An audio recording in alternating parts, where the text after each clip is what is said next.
Hello and welcome to episode 18 of the DaebakCast. And Andrew's just like mouthing out what I'm about to say. What? I was? Make sure you Yeah, you were. I was watching you do it as I said it. Yeah, I didn't even notice. So, in case you didn't know, this is a show where three guys come together, talk about K-pop and Korean culture. Each week, Jacob, I introduced myself first this week. I'm joined by Nate. If you want a pretty, everyone a pretty. Best English. And Andrew. Gorilla's new album was eh. I liked it. Like there's only like 2 or 3 good songs. Like the rest of it was just kind of okay. Like the only one I really song liked with De La Soul was awesome. it was kind of the weakest De La Soul song of all the De La Soul. Like compared to like freaking Feel Good Inc. or Super Fast Jellyfish, it's dude, Super Fast Jellyfish is freaking legendary. Yeah, I was obsessed with that song. Anyway, last Thursday while we were recording was the NFL draft, and a Korean field goal kicker was signed to the LA Chargers. His name is Hyukoh. Yeah, Can you show me his name? Oh, so he's actually Korean? Like Youn. He must be Korean American, but maybe he just like came over here. It's young. It's spelled Younghoe. So, but apparently, Hoe. Yeah, apparently it's pronounced Younghoe or something like that. Oh, Younghoe. All right, that makes sense. Okay, but yeah, that's pretty cool that he was signed to. He's not the first Korean football player though. Really like Hines Ward he's like a Hall of Fame level defensive player. He's half Korean. Idolmaster was episode 1 was pretty good. I think we should do like a review of it whenever we get a chance. Yeah, I need to watch it first. Yeah, I need to watch it too. Yeah, no, it's pretty good. Especially since apparently Suji is like the main character. Yeah, no, she's pretty much the main character. Like the story kind of revolves around what happened, or like kind of like revolves around what happened to her character, or her sister especially. So, and again, like we've been doing the past couple weeks, KCON announcements: NCT 127 and Zion T. I'm excited for Zion T now. We get to see Mark though. We get to like all our jokes about freaking Mark. NCT Mark. Somebody should make that a sign. Make an NCT Mark sign, yeah. NCT Mark. Yeah, that's it. I'm here to see NCT Mark. People think we're literally just talking about him, but in reality, we're talking about the group with everybody except for him. Yeah. Everyone in SM. But yeah, no, Zion T. Boa, SNSD, everybody except for Mark. Zion T is a good pick. Zion T is a really good pick. Again, I was actually contemplating this with considering like they had Crush last year, so they need the solo male singer, but where are the girl groups, not even solo male singer. They need like the outsider, like R&B, hip hop, indie kind of thing, because those are in like the same group in K-pop. Yeah. Where are them GGs though? Where are those GG? Yeah, I know. Where are the GGs? Like, come on. I'm just especially the GG. Next Thursday, and they spring another group announcement on us, and it's gonna be like the biggest thing ever. It's gonna be SNSD reunion with Jessica and IOI combined. And IOI reunion, and then they do a special stage together where they do a mashup of Nomu Nomu Nomu and Into the New World. Or Into the New World, that works. Nomu Nomu Nomu. Sarang Nomu Nomu Nomu. I don't know how else it'll work. They just replace every word in Into the New World with Nomu. Nomu Nomu Nomu Nomu. Wait, what'd you say, Nate? That I should replace all the CDs on the shelf behind me with IOI CDs. Is there enough? No, there's only 4. Okay, anyway. Yeah. So anyways, I guess with that, I guess I should also mention, because I don't think I did last week, all our SoundCloud and Stitcher stuff is in the description. So check that out if you want to just... Yeah. Oh, and did we mention the name change? We did like 2 weeks ago or something. Yeah, we're truly Daebak now, but it's still called the DaebakCast, so you're good. That's all you need to know. But yeah, we have SoundCloud down in the description, Stitcher, iTunes, that crap. if you want to listen to it in audio form. If you don't want to see our beautiful faces. Yeah, if you think we're ugly, you can just go on iTunes or whatever and listen there. And hopefully you don't hate the sound of our voices, because then you're screwed. because then you're screwed at that point. Then you can just lower the volume and listen like passively, pretend to listen, where we at least get like better metrics. You can still do the help. So anyways, first topic of the week, IU's Palette album review. Dude, that thing actually looks really, really cool. Yeah. The packaging. Like go watch our unboxing. Yeah, I still need to watch that, by the way. Threw me off because it's an accordion and it goes like this. Woo. It's like it's like reasons to love IU in a pamphlet. Pretty much. So that anyways, unboxing isn't doing great, so go watch it. How many views we get? 18 views. 20 right now, I think, something like that. It's not very many. Yeah. Because again, like IU isn't that popular outside of Korea, unfortunately. So. Really? All these new K-pop fans don't know the solo queen. Or like the. Well, I mean, the solo queen cutie. is Boa technically, but the solo cutie princess. Like the little sister. Little sister of Korea. Like the most important person. So you want me to rock this like normal? Mm-hmm. Dude, they should have. This is an out there idea. They should have IU on Unis 3. They should. She's 23. Really she did. I mean, granted, Somi's 15. And I think Minzy's like the same age. I think Minzy's 22 or something. That's true. Okay. Yeah, we're gonna review this album that I showed you, and so I have water bottle in my hand. It was really awkward. Like, so I'm just gonna review song. this album that I showed you. Like, kind of just, yeah. All right, now first song. First song is called "And Now." It's like an upbeat classic song. Well, all right. So before we start the actual review of this song, I want to point out the naming. The English name is DLWLRMA. Yeah, I was just like, where did you get "and now" from? No, well, that's what EGGUM means. Yeah, that's the translation. I actually thought it meant this now because E also means this. It means too many things. Yeah, no, because I'm looking at it on Spotify and it's just DLW. Yeah, just DLW. All right. So, anyways, all right. So EGGUM is a play on her real name, which is EGGUN. Yeah. And Un means silver, but Gum means gold. So she changed her, like on Instagram, she set her name as EGGUM instead of EGGUN. Because she'd rather be gold than silver. And if you type EGGUM using an English keyboard where the Korean ones would be, you'd get DLWLRMA. I love how she puts a lot of thought into the titles of her songs. Well, that's annoying though, because like it's literally there's no English on the album, so that's why I didn't even know that was what it was called in English. That's what it is on iTunes. Wait, that's what it just says. It just says like the DLWLRMA on Spotify. The album back of the album just has the. So I was gonna call this song like Duolma or something. Duolma. Well, it's called "And Now." Duolma. But yeah, it's upbeat. Anyways, it's cool. Yeah, it's basically the name is just her name. Okay, that makes much more sense now. Oh God. It's playing through the wrong speaker. Yo, we're gonna get nuked. We're gonna get nuked.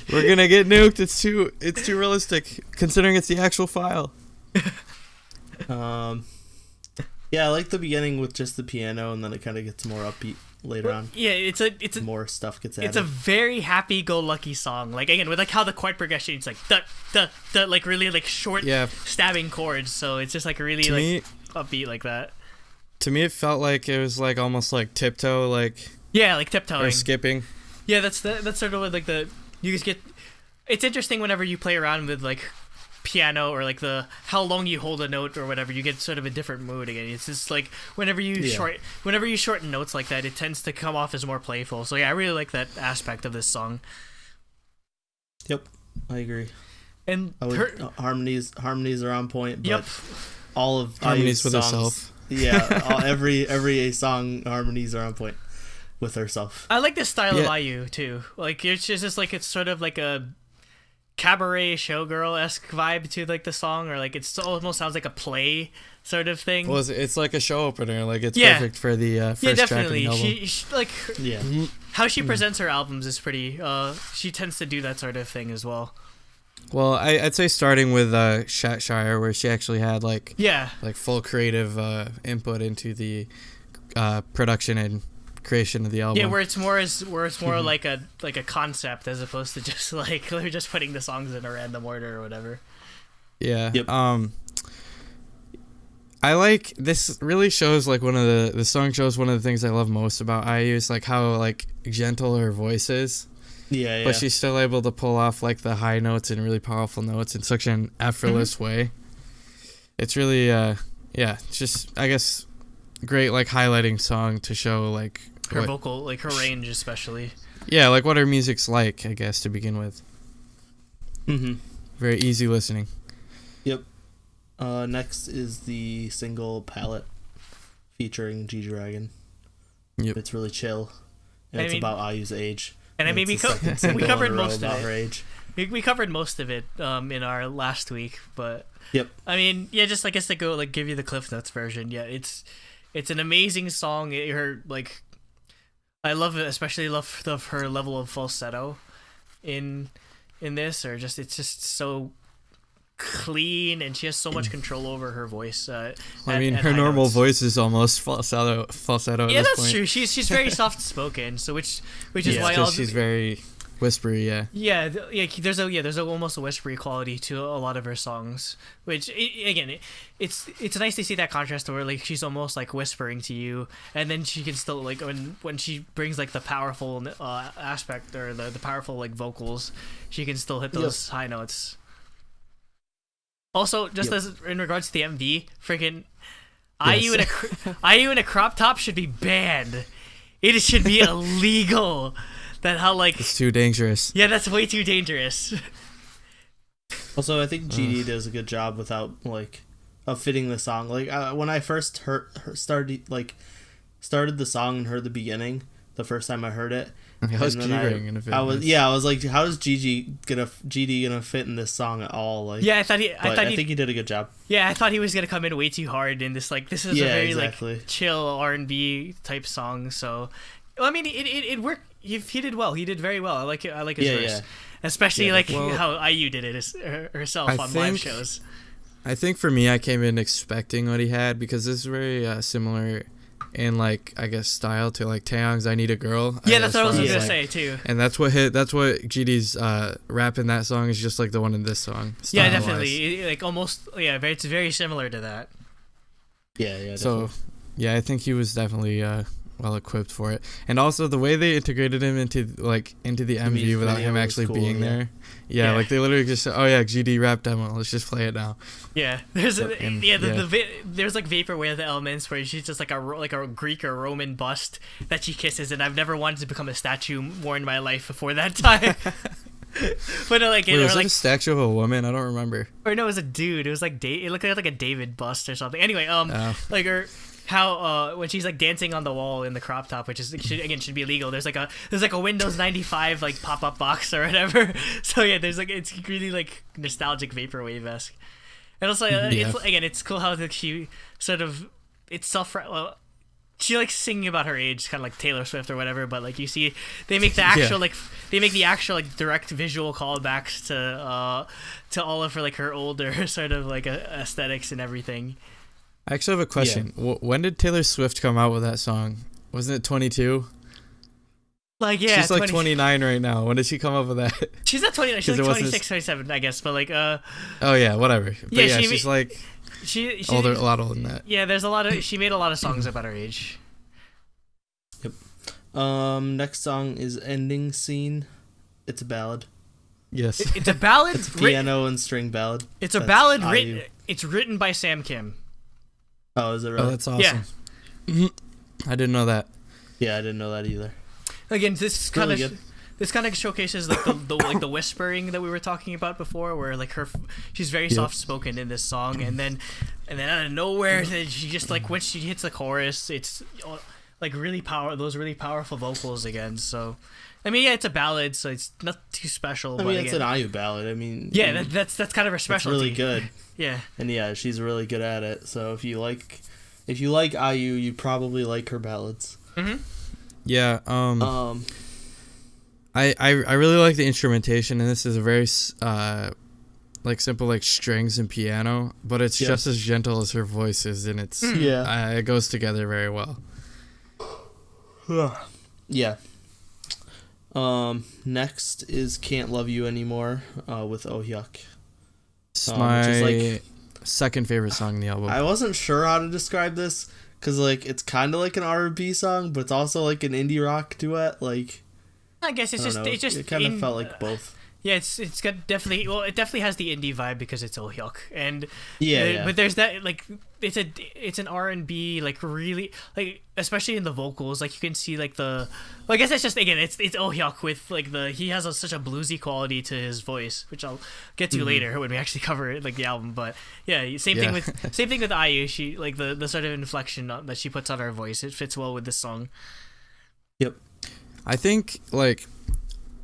So I think the first time they met was on Infinite Challenge, because there was a video I was seeing on YouTube where Hyukoh was at Infinite Challenge, and I don't know how Infinite Challenge works because I haven't actually watched the show, but like Oh Hyuk was in like a mask, like King of Mask singer, and he was singing, and they're like, who is it, and then he comes out and it's him, and they're like, who the hell is that guy? And then IU's like, oh, I know him, I'm his fan. And that's cute. Like she like how she really likes his music and or their music. With they're like, really, then what's your favorite song? And she's like either Wadi Kadi, which is Comes and Goes, or Hyukoh. And then he's saying, they had him sing Hyukoh, and they're like, can you sing like a less depressing song? I mean, that's just all Hyuk. I mean, even this song is kind of depressing. It's a kind of like the title, I Can't Love You Anymore. It's kind of like lost love or forcing yourself to try to love someone. But like we kind of talked about this before as well, but even just Hyukoh on its own though, it's a very like the tone is almost kind of depressing. So yeah, it was, I guess I can show you guys later on the actual clips, but yeah, Oh Hyuk said that was his first time meeting IU, so I'm assuming that's when that whole relationship started, because I think he got her number or something. Don't say relationship, or else people are gonna flip out. Well, not relationship, but you know what I mean, friendship. Because with anything IU, like people are hella protective. Yep. Well, people are hella protective with any Korean idol woman. Yeah. Or even man. Yeah. Because I mean, like she freaking hugged Taeyong, and everyone was like, "Oh my god, he's too old for her." Taeyong? Yeah. IU did? Or there was like, I think they did a stage together or something, and then all the netizens went crazy. Yeah, listening to this album with IU and Oh Hyuk collaborating, I'm like, I want IU to feature on an Epic High song, because she'd be like, because Lee High has been with them a couple times, and I feel like IU's would be like perfect. Yeah, she sort of for a song fits the like bill for that too. Yeah, she'd be good for like a song like that Yoonha would be featured on, like Umbrella, or We Fight Ourselves on Shoebox, stuff like that. So IU, if you hear this, please reach out to them, or Epic High reach out to her. So on to the next song. Next song is Jam Jam, which is a chill jam. It's a really funky like synth pop kind of song. Yeah, it's like electronic. Yeah, I like it. And I mean, yeah, I liked it a lot. I guess it's maybe like spoiling like the overarching sort of thing, but I do like how it's named Palette, or the album's named Palette, because you really get like a diverse sort of stylistic choice between all like the songs when it comes to this. So it almost is like not every song is like different in its own way, or like it's sort of a different genre. Well, like a paint palette, they can sort of like bleed into each other. Yeah, which is really really good theming, especially. But anyway, getting back to this song, I love it. I love it. Obviously, you know how much everyone knows how much I love like anything like synth pop or like kind of like funky, especially towards the end. Like there's a really nice like bass line that kicks in towards the end of the song that I love. Yeah, for me it reminded me of like disco almost. Yeah, well, yeah, it's very disco-esque, or almost house-esque in it reminded me of house, which I love house. So Yeah, so IU house song. I want to see chill. a full-on IU house song. That'd be amazing. Very chill. Also, I like that about house music. Also, something to add to your growing list of English things. Quote: "I need something sugar. I need something fake." Okay, that's mean? definitely one that will be on the. I don't know what that means added anyway, to the because list. sugar is like real sugar, like unless it's like Splenda or something.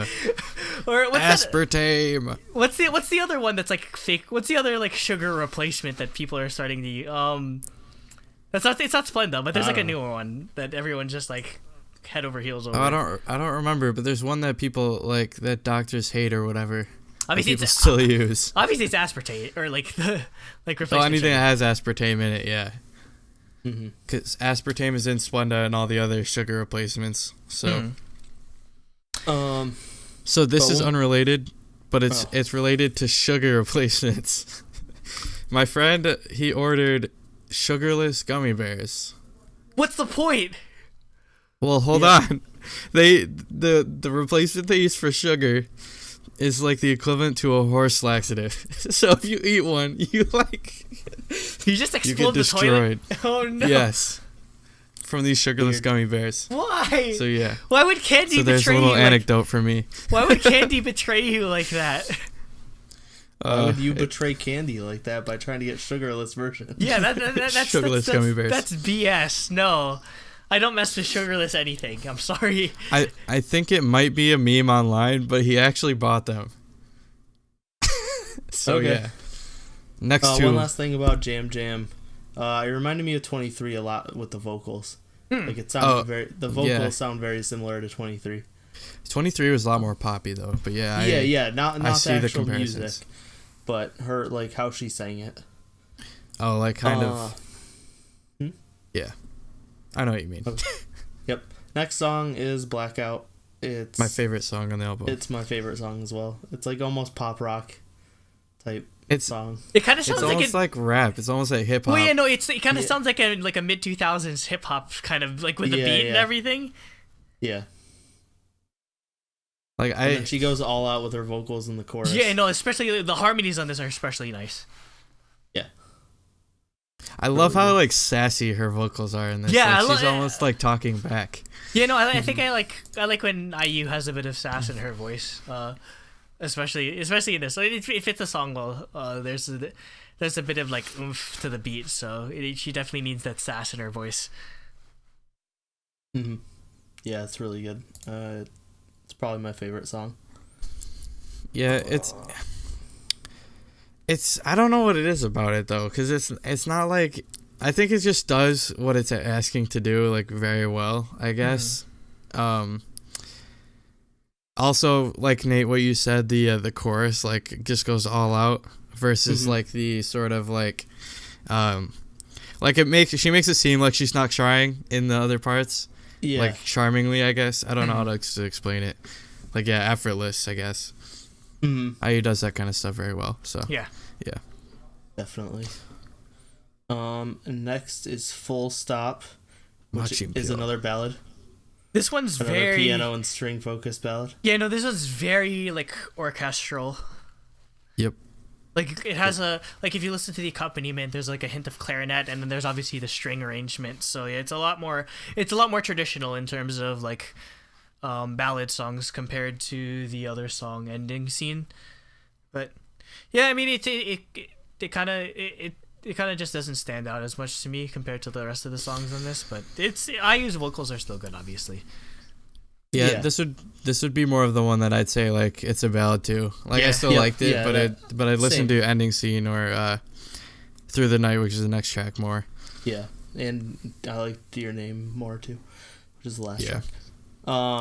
This is probably the weakest of the ballads in my opinion too. Next is Through the Night, which the first track to be released. Yeah, it was the pre-release track. And like it is a ballad, but it's almost like just like an acoustic pop song. Like but it's neutral. Yeah, it's very like I wouldn't really call it a ballad, but it kind of is at the same time. I don't know. But I mean, this is my favorite like I like this song. This is probably one of my favorite Oh, songs. This is probably my one of my second favorite song. Yeah, this is one of my favorite songs on the album because it's very much in the style of Peach, where it's just IU like singing very softly over an acoustic guitar song, and that is like when I think of like I know most people when they think of IU they think of like Good Day or that sort of thing. When I think of IU, I think of this type of IU, just like really like low key sort of just like again like serene soft spoken vocals, which is like this is like what IU is to me, that sort of thing. So I love this song. Speaking of earlier, we were talking about how KCON needs more girl groups. Bring IU to KCON. Yeah, IU would be fantastic. Come on. Yeah, we don't need Zion T. Just bring it. I don't know if I can handle that. Like if I saw Palette live, if I saw Palette live, I might die. Like I legitimately Palette might die. featuring G-Dragon. I saw IU live, so I would love to see IU again. It was great. We'll Next. be saying that about Card in a week. That's It'll true. be great.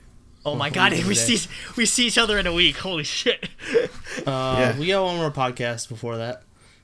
Love Alone is the next track, which is another acoustic ballad.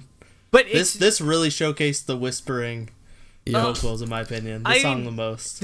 Like the instrumentation on this is very interesting, where it's not like Through the Night or Ending Scene in terms of like how it's very different, where it sounds almost like a traditional Korean song mixed with a like sort of an acoustic ballad, like with how like it's sort of almost in a minor key, especially, or like her voice is very low, kind of like just like traditional Korean songs are. So it's interesting. I liked it.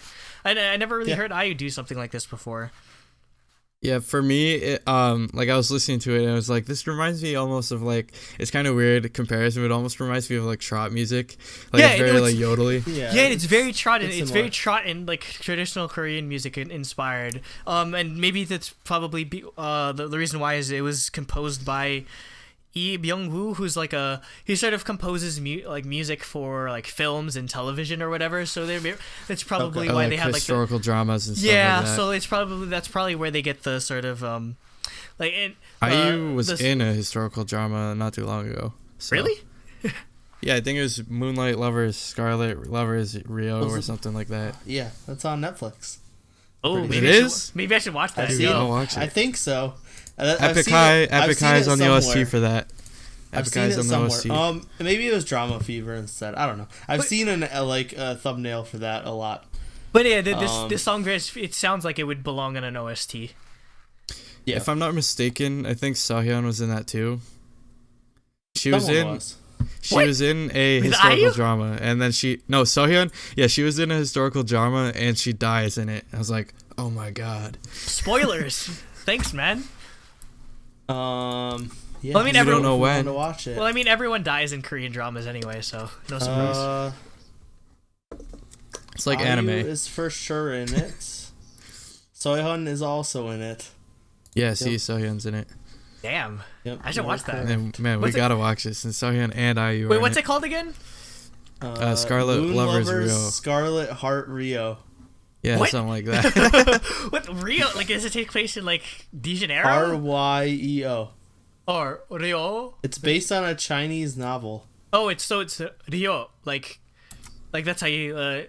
Which I don't know. Yeah, hold on, I'll type. I don't know. character. It's a period piece. Okay. Oh yeah, it's some like 21st, like some modern woman gets transported back to the Goryeo dynasty. Ooh, that's actually interesting. Yeah. Yeah, Goryeo is where Korea comes from, because English speakers or Europeans are like Goryeo, and they kept like Korea. Like from person to person, it eventually became Korea. Okay, so because I always wondered like where did they get Korea from, because Korea. Yeah, Goryeo. Yeah, because Korea in Korean doesn't sound like the word Korea. Well, Hanguk, yeah. Hanguk. Yeah. Or North Korea calls themselves Joseon. Yeah. Okay. Which Joseon was the last dynasty of Korea. So yeah. Back to IU. Last track is called Dear Name. It's another ballad. It's probably my third favorite song because it like slowly builds up and I really like it. Like it starts with just piano, and then they had strings, and then they had drum, and like the entire song's like crescendoing to the end where IU's voice gets like louder and louder and just builds. I like really it. Cool. I like its placement as an ending track because it feels like a much like how like the first song, the DLWLLRMA, whatever it is. And now, and now, like how it serves as a good opening. This serves as a very good ending track where it just sort of like it builds. Like I think let me double check. Oh yeah, this was co-written by IU and somebody named Kim Iana, who also wrote Good Day, Abracadabra, 1111, and Bloom. Oh. Those are all great songs. That's a lot of good songs. So, yeah. But yeah, I think again, it's a style of song that fits IU well, almost like very melancholy sort of feel, especially with the lyrics. I looked it up. It's sort of just like much like how like Can't Love You Anymore. It's just like lost love or that sort of like longing sort of feeling. So yeah, I liked it. It's very good. I love the. Usually don't get to say this because usually with albums or mini albums they just plop whatever, like, okay, this is the solo, this is the solo, this is the like the title track, this is the opener, this is whatever. Like there's some sort of thought has been put into the arrangement of this album, which I definitely appreciate considering like Korea is very much a singles sort of. Well, I mean, like music nowadays is very singles based. So that's just the nature of pop music. Well, because it's all digital. Well, no, it's the nature of digital download. People can just download the songs they like, so the albums don't matter as much. Mm-hmm. Yeah, the song reminded me of a lot of Taeyeon's "You Are," like how you were saying how crescendos till the end. Which is so why I think liked it so much. In my mind, it's gonna be like IU's "You Are," I guess, within her I really musical catalog. But yeah, it's really, really strong ending to a really, really strong album. Yeah, this is. I mean, it's IU. You expect nothing but quality. Again, like she's like I've said before. She doesn't release music as often as other people does, but the quality of her music. She's the Korean. She's the Korean Utada Hikaru, where like pretty much everyone loves her, and she's like universally adored, and she just has really good music. Yeah. Man, this year has been so ridiculous with how good the music has been. How good solos have been, especially. It never ends. Like we're getting big releases after big releases. Yeah, this is the year of dreams. The year of dreams for K-pop. I know, it's the year of dreams because we're getting an SNSD album. So. The last SNSD album. Knock on wood. Please don't be the last one. SNSD album. No, don't say that. It's gonna happen. I'm just I don't wanna make myself sad when it happens, so I'm just accepting it now. Nate, it's gonna make me cry like how when the cherry blossoms fade does to you. I was gonna say it'll make me cry even though I know it's gonna happen because I knew IOI was gonna disband and that didn't stop me. I was so sad. Speaking of which, happy first anniversary, IOI. We love you. I love you. Wait, how many months did they actually get? Like 10, not even 10. It was, May. It was May to January. It was BS. Weren't they supposed to get a whole year? Yes. We were supposed to get a full album, too. They screwed us out of a full album. They cut it short, right? 4 months. Because all the companies wanted their trainees back to put them in groups. You gotta sue their company. It really YMC lied. Yeah, YMC really Entertainment. It was bullshit. God. On to topic 2. Yep. I guess we can go into Andrew's topic for the second one. You want to do Andrew's for a second? Okay. What? And then, alright, we can do yours. I forgot. Let's do yours. He's not doing it. He's not doing a review. So. Just let Nate do Nate. No. For some reason in my head just now, I was thinking that IU was Nate's topic for some reason. I was like, wait a second. Yeah. No. No, okay. Nate's topic we can go into first. Sorry about that, folks. Well, it relates to IU, so I want to talk about Laboum's first win and the mess that came with that. So I already showed you this. Speaking of IU, I also have this. So I am a big fan of both of them. Wait, did you get your what's it called? Mrs. No, Kiss? I haven't gotten it yet. I think they're waiting until the thing is over and then shipping them. Oh. I should look into that because I haven't actually been on Makestar for a while, so I might have like a message about it. Okay, So, like, so we're facts. canceling all shipments of the album because we bought them all. I'm just kidding. Allegedly. Allegedly. No, they didn't. Yeah. But I mean, they explained what happened. So facts. We'll go with the facts first. April 28th, Laboum with Hyukoh was up against IU's "Can't Love You Anymore," the pre-release track, on Music Bank. Yeah, And well, Laboum won. just for the record, it was not Palette. It was not Palette. Yeah, it was not Palette. So that's like a big thing that people are stupid about. That's sort of like a point of contention. People think it's Palette, and it was like, yo, how did Laboum beat that? Yeah, and they didn't. No, it wasn't even title track. So I have the points here. The points for digital sales, IU had 3,816 and Laboum had 116. Viewer preference, IU had 305 and Laboum had 0. But for broadcast points, IU had 44 and Laboum had 2,066. And for physical sales, IU just started, right? well, I'll explain. And then physical sales, IU had 0 and Laboum had 2,344. So they were pretty close, but Laboum won. A couple points, broadcast points is something unique to Music Bank. Basically, anytime your song is played on TV or the radio for more than 10 seconds, you get points. And that is to let smaller groups get... Because TV show, like pretty much every TV show in Korea, or like variety shows at least, plays music videos at the end. Like after the episode's over, they'll play a little bit of a music video, like 30 seconds. So I put a sign up there too. Smaller groups will have the managers will go and promote the group and hand out the promotional copies like this that I bought off of eBay. Yeah, because the PD's I don't want these. To get Sell 'em off. the broadcast companies to play the song. Wait, so going back to like the TV points or thing, like does it count for like any TV channel that like if they could play it on like or only? Yeah, no, if it gets played on anything, they get points. How It's do they not keep just it's not just on KBS. How do they keep that? Based on what I've read, no, it's just if it's played on TV. How do the radio. How do they even keep track of that though? I have no idea. That's They crazy. got somebody who's just watching TV all day looking for Laboum. Yeah, that's So- or like they have like a robot that they programmed. Like, okay, every time that you hear this song on the radio or TV. So the big controversy, obviously, is Laboum's track didn't even top 100 for like the streaming services. So people are calling BS because how could they be IU when and they sold like I have it down here somewhere. They sold 30K. 28,000 in their first week, and their previous album only sold 3,000 total. So a lot of people are saying the company bought all the copies, which is a thing that happens. It's called sajegi. It's like reverse scalping. Yep. Yeah, but so I want to go through. Obviously, physical sales, IU didn't get any because it was the pre-release track, and Laboum got so many because they sold so much. And then broadcast, because it was a pre-release track, broadcast companies weren't playing the song. They're going to be playing Palette once Palette comes out. Yeah.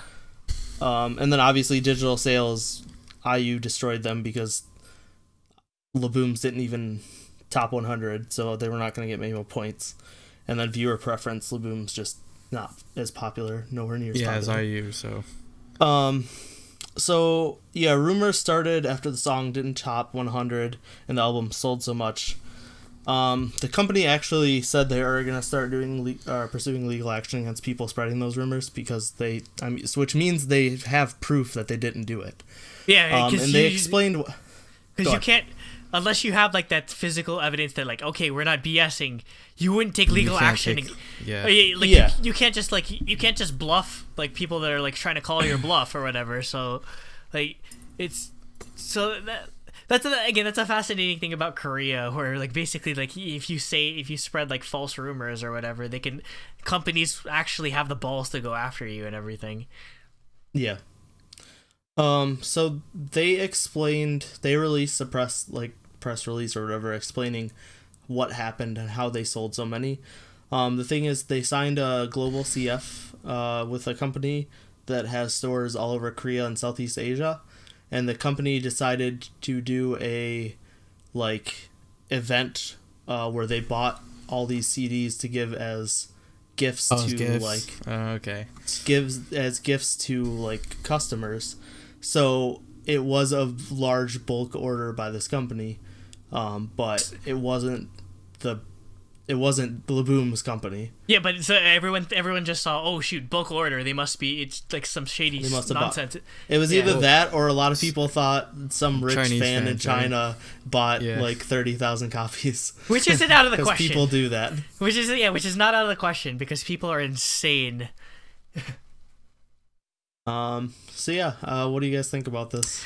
I mean, like obviously, as with anything that happens on the internet, everyone's quick to like start a witch hunt before all the facts come out. So obviously, especially in Korea, where it's like the internet culture is especially pervasive, where like any like nasty rumor could just basically, like as with anything, it's just like the narrative, or like what's the pretty much truth becomes irrelevant. It's just whatever sort of just starts permeating. Why are you changing your headphones?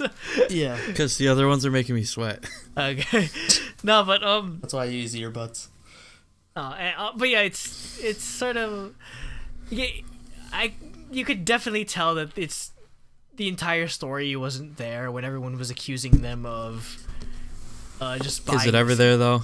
Yeah, it never is, because truth does not matter to netizens or people that just really want to hate Laboum or whatever.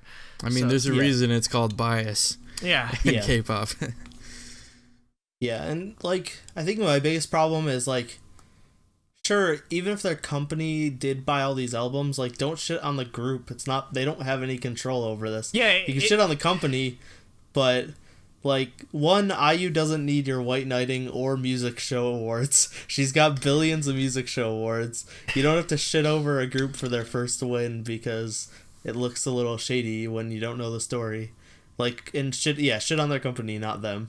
Yeah, like it's not like ZN was like, I'll take 1,000 copies and just freaking buy it. Yeah, exactly. With what money? They get their Nugu, so they don't get paid anything really. So. Well, they did it in 2014, I think, but like it's still they're still in the point where they do not make money off, or like they don't make any like. Hey, they have their first they have a music show when they're not Nugu anymore. Yeah, they're not Nugu anymore. Is that what it takes? They can't. That was my biggest thing I was upset about. Besides the controversy, is Soyeon can't be on Girl Spirit season 2 anymore, because that was the whole like premise of Girl Spirit, was the top vocalists from girl groups who never got their first win. Oh, well, I mean that's a nice problem to have usually.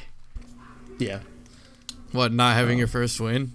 No, having a first win. Having so a you first. can't go on the show. Yeah, that's a nice problem to have. Yeah, that's true. I think the main problem is that people just jump to conclusions so easily on stuff that they don't actually know about. Like, that's at K-pop least for like, you. yeah, but like at least when stuff that shady happens, usually people blame the company. Like when something's happening with SM, they're like, "Oh, it's SM again. It's just great." Or, "Oh, it was Mnet with the freaking Mama Awards because they fucked up everything." Well, I mean, that's just kind of how it is. I mean, the company, the company probably, like, it controls everything. The only thing is that the group members are the face of, like, obviously, like that, like the group, obviously. So I think a big part of it too is the fact that people don't really know Laboum's company. It's not like you can just blame SM because everyone knows SM. Yep. But like people don't know Laboum's company, so they just blame Laboum.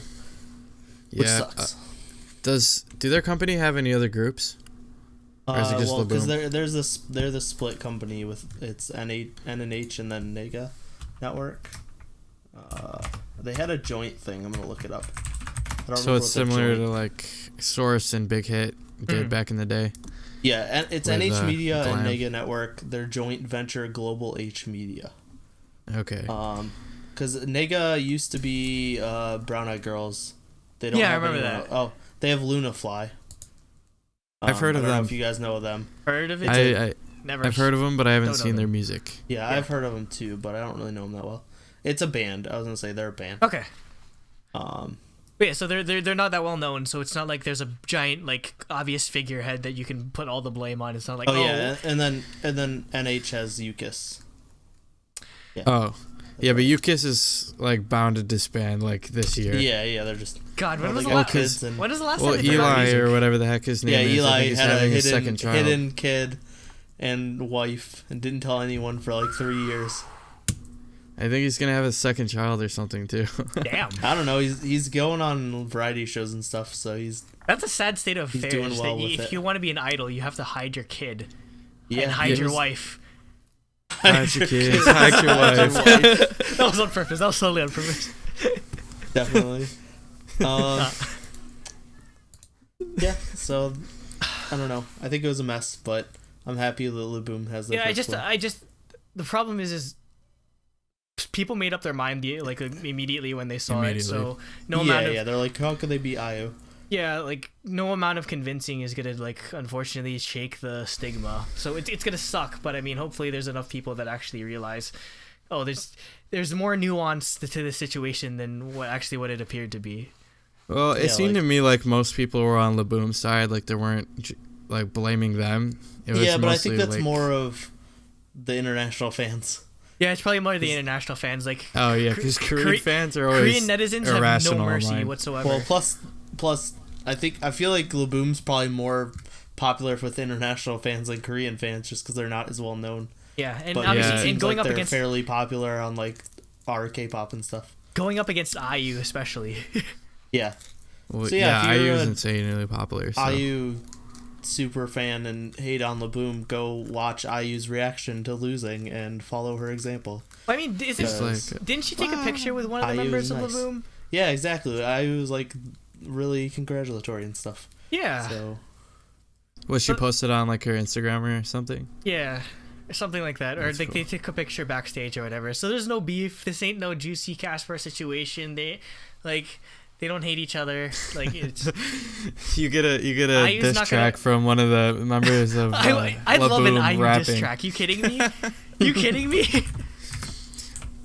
Also, Solvin cried so much. Oh my god, yeah, I saw those. Well, it doesn't help. It helps because she's a music bank MC.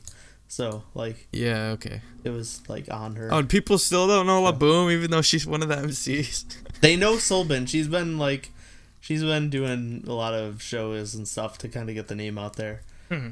But yeah, they still aren't super popular. One video from Laboum that's actually pretty popular online is their cover of Block B's Her. Yeah, like, that was awesome. I think that was on M cool. Countdown. I think that special stage. So yeah, it's pretty cool. Yep.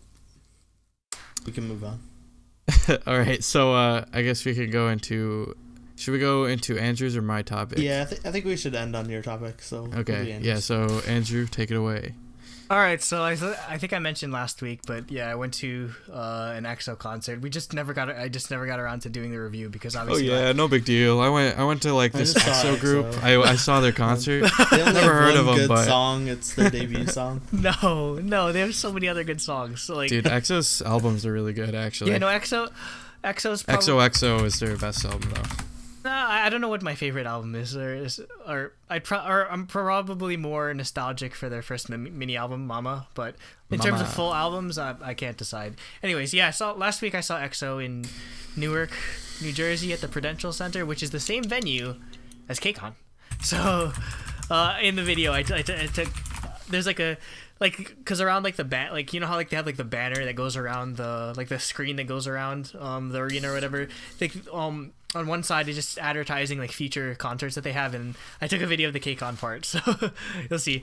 God knows when I'll actually be able to get this freaking vlog out because I'm only like I've only covered like the first third of it, and I've been working on it for like a week. So oh god, yeah, well we'll see. It'll be a mega vlog. It better get a million views, Andrew.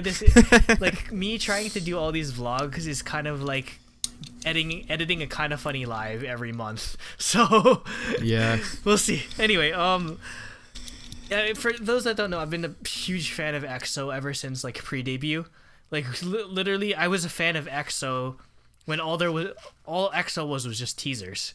So yeah, like end of They 2000, teased EXO forever. like end of 2011, beginning of 2012 is when they like Kai had friggin' like every teaser though for whatever reason. Like it was just like, oh, it's a Kai teaser. Oh, it's another Kai teaser. Like Like I remember the most memorable one for me was with Baby Don't Cry, but they didn't release that actual song until 2013. Yeah, no, that's what I kind of go over that in the video, but like Kim and I, because Kim was the one that kind of got me into EXO. She's the girl that got me into K-pop in the first place. We watched that teaser over and over and over and over and over, and that's how Kai kind of became my bias in the group. I usually don't pick like dancers, but yeah, no, Kai's a really good dancer. That's why, like, especially in that choreo, like, or I still remember like the friggin', because it's so weird thinking of EXO back then, because that was kind of when EXO debuted. It was still kind of like fashion in K-pop was still kind of like really weird, flamboyant, almost androgynous, or like sort of like, so like he had like everything was like leather and just like all that sort of stuff. But I remember like the MV was just like they had like the background thing where like the piano keys, and then Kai was just like dun dun dun dun dun dun. Yeah, that was a hype trailer. Like that sold me on EXO pretty much. Anyway, so yeah, I've been a really huge EXO fan ever since the beginning, so I guess I'd call myself an XOL. So yeah, this is actually the second time I've seen EXO. They came back same place last year. Last year was kind of a mess though, because after every song, freaking, why are you playing with the Joy-Con? I'm fidgeting. It's his fidget cube. you need. Have you seen the fidget cubes where like it has? I need to buy one. I need to buy one. My academic advisor told me I had to buy one, but I still haven't. Anyway. My friend has a fidget cube and 2 spinners. Oh my god. But yeah, one for work and home. No, like if you've ever noticed, like my camera might slightly shake because I always shake my legs when I'm sitting. Well, I mean, I do that too. I have a really bad habit. But anyway, see it. The concert last year was kind of a mess because, friggin', after every song, the translator would have to come on like the PA system and be like, "Okay, you guys are about to kill each other in the general admission, so take one step back before." Because that's always the dangerous part about concerts is if you're in the general admission, people just mosh push. Pit. It's not a mosh pit. It's just people push and push and push and push and push to the point where like you can't breathe. Like people were passing out in the crowd. So. Oh, they were getting like. Yeah, they're literally passing out. So it was really that's bad. Why that'll never happen to me at a K-pop concert because 12-year-old girls can't push me. Like, yeah, you're bigger I than could just stand my ground and be like, yeah, no, I'm not like, moving. Usually, how I do standing room. Be like, how I do standing room concerts is because there'll always be people that are like, my friends are ahead of, are up there. Can I go cut ahead of you? I'm just like, hell no. Or you have to make like a pact between everyone that's around you that you're not gonna move. To not move. That you don't move because everyone's just gonna try to sneak their way up front. Everyone's gonna say that their friends are up there. Yeah, trust me. I've been to more than enough concerts. I've seen every trick in the book. You're not gonna fool me. You're not gonna fool me with that nonsense. So like somebody asks you that, and you're like, get the hell out of here. Yeah, no, I'm pretty serious. No, like you don't want to see if somebody does that at a concert. You don't want to see me because I get pissed. I start yelling at them. I don't care if you're like a 13-year-old girl or whatever. Like at friggin' Perfume, somebody tried to do that, and I straight up yelled at them. I'm just like, I'm not an idiot. I know what you're trying to do. Get the hell back there. Like, yeah, I have 20 friends up there too. No, because I was at the barricade. That's why. It's like there's no friends ahead of you. Literally can't get in front. unless there's no one in front of me. Your friend can't be in front of me. Unless you're friends with Perfume. You just look at him. You're like, your friends with Perfume. But yeah, it was nonsense. Or people always do that. Anyway, getting to the actual concert itself.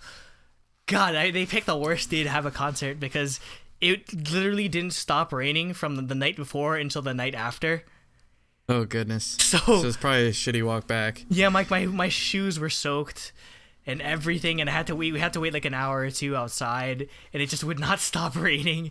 So yeah, it was a really crappy wait. But once we got inside, it was fine. I explained this in the video, but I wore my like, again, I don't wear K-pop merchandise because it's really like overplayed or just generic or cringy. But I wore my like sweater that had Yehet on it, which is Sehun's sort of catchphrase, because he tries to say yeah, hey, but he has a lisp, so it comes out as Yehet. Yeah, Yehet. It's really funny though. No. Sehun's Kim's bias, so that's why I guess I sort of started like liking Sehun. I know he's he's still a pretty good rapper too. So anyway, EXO concerts are really weird with how they're themed because they do a lot of like They what's have called themes. like, or like, well, one, the name is weird. Like they have, it's like EXO Exevolumium or something like that. because the first, like the last one was the Exolution, and then this one is called Exordium, which is like something out of like the Quran or something. Wingardium Leviosa. Like yeah, but they have weird names, and then like obviously having the name after exoplanets, like they have a lot of like hype videos that play beforehand or whatever, that pretty much like the hype video, or it's kind of like X-Files where like they try to like have a story. It's like, oh, EXO has been here the entire time, and like they have these like really old black and white photos, and then they just superimpose EXO members somewhere in the background. Like it's really like they go all in with the EXO, like they're aliens sort of concept. Like they have they have like superpowers or whatever, and like they're, for whatever reason, like the main story of the concert is that like there's some like random white family that happens like, or that EXO just happens to save or something, or like there's this like little boy running away from a tornado, and then one of the members is just like covering him or whatever. Or dude, the actors are probably like, who are these random Asian guys? Yeah, they're just like, who the heck is us? EXO? But or there was another one with a little kid. He's like crying in a basement, and then one of them just like, he does like an ET. He just like starts producing light out of his hands or something. It's just like really weird. I think Kai is late. I don't remember though. I don't know, but and then they have like, or when they introduce the members, they do like that sort of Avatar: The Last Airbender thing, like kind of like what they did with the music video for Mama, where they all have superpowers, that sort of thing. But yeah, they're pretty out there when it comes to their concepts. The first set of songs was, well, the first song obviously was Mama, but it was an amazing remix of Mama. Like it was like a heavy guitar, like a metal guitar remix. Like imagine, I've seen that before actually. Or I mean, yeah, kind of, but like imagine if like Metallica was doing a freaking cover of Mama, like that kind of guitar. It was like, oh my god, this is amazing. Again, no song is ever gonna beat Mama. You're right about that, Nate. But which is why it's always going to, like, that's from now until the end of time, that's always going to be their starter, or like their opening song. So yeah, the first set of songs was just remixes. It was Mama, and then it was, I think after that was Wolf. And oh god, I should look up the set list. Wolf has like the best choreography though, like, not gonna lie. Like, what's funny about Wolf is like when that first came out, I hated that song. I was like, yeah, no, this I sucks. didn't like it, but no, I think, and then I listened to the whole album like probably like 6 months later, and I was like, dude, I love Wolf all of a sudden. Oh, but no, like with the remix of Wolf, they did a really nice like dance break to it, or no, they have the video screen on the wall on the background or whatever. So like, you know, when they do like the formation sort of thing, when they like the dun dun dun, like they do like really cool effects, or like they make it look like there's a like tree, or like they make it look like there's their shadows behind them on the screen. So it's like, I love their visual. But actually before that it was Monster, and then after that they started introducing themselves. Thankfully the translator was pretty competent, or like she didn't mess up or whatever. Do any of them like speak English or anything? Baekhyun did a bit of English, I believe. I think, I forget who. I think he said a line that was pretty funny though. It was in Korean, so it came through the translator. I think he said friggin' like, I think what he was trying to say was, let's have a good time and then get to know each other and then go home safe or whatever. But how the translator said it is like, let's get to know each other and go home. I'm just like, whoa. That's funny. Everybody's like, yes. But yeah, I'm just like, they're all on their age. I'm sorry. So everybody else just like introduce themselves in Korean, I'm assuming. Oh yeah, like they'd say like they'd introduce themselves in English, like, hello, I'm Sehun, or hello, I'm Kai, or whatever. Yeah, cause like I know, like with like I've seen SNSD''s freaking New York concert like 100 times on YouTube. Like I always watch the RIP DVD, and freaking Yuri's English is the best. Like, I was hoping there's somebody in EXO whose English is like just funny like that. Like she just has like the most like Korean accent. Yeah, None of them were really too bad. bad. None of them were too bad.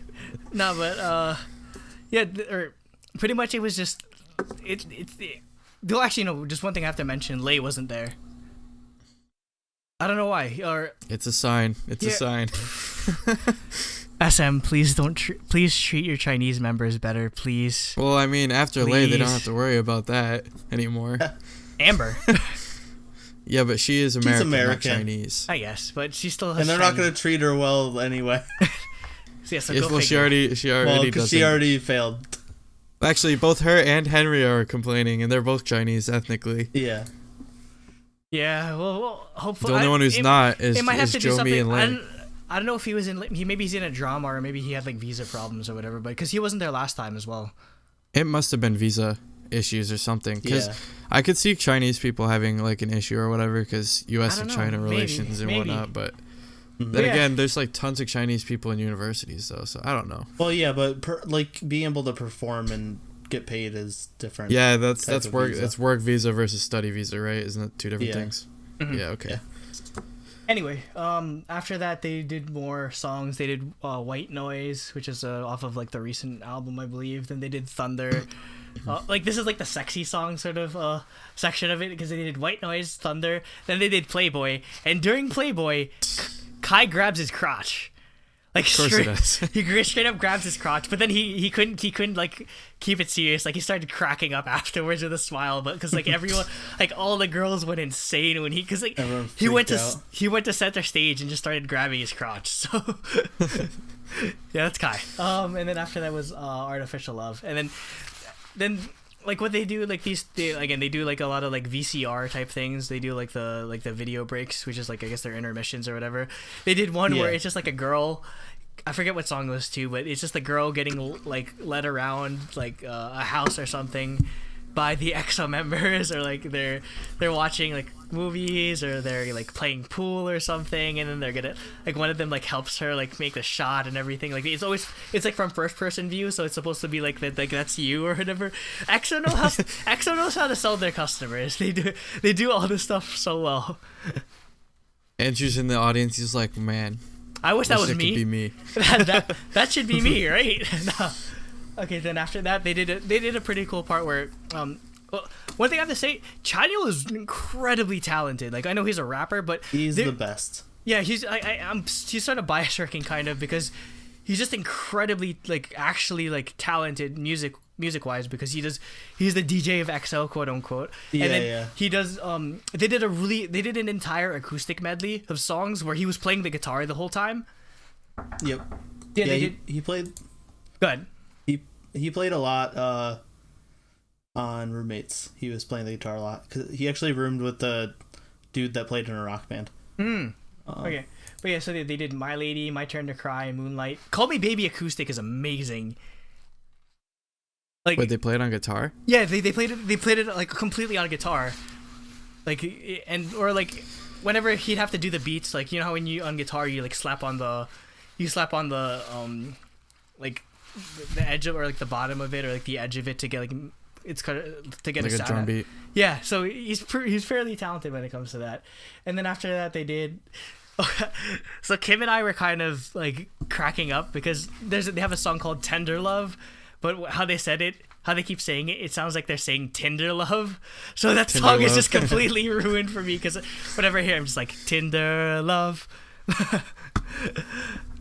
God, yeah, all these songs are really good. Or EXO's just really good when it comes to their live sets, because they always find a way to make it interesting, or the like whether it be by doing a remix or by doing a sort of visual aspect.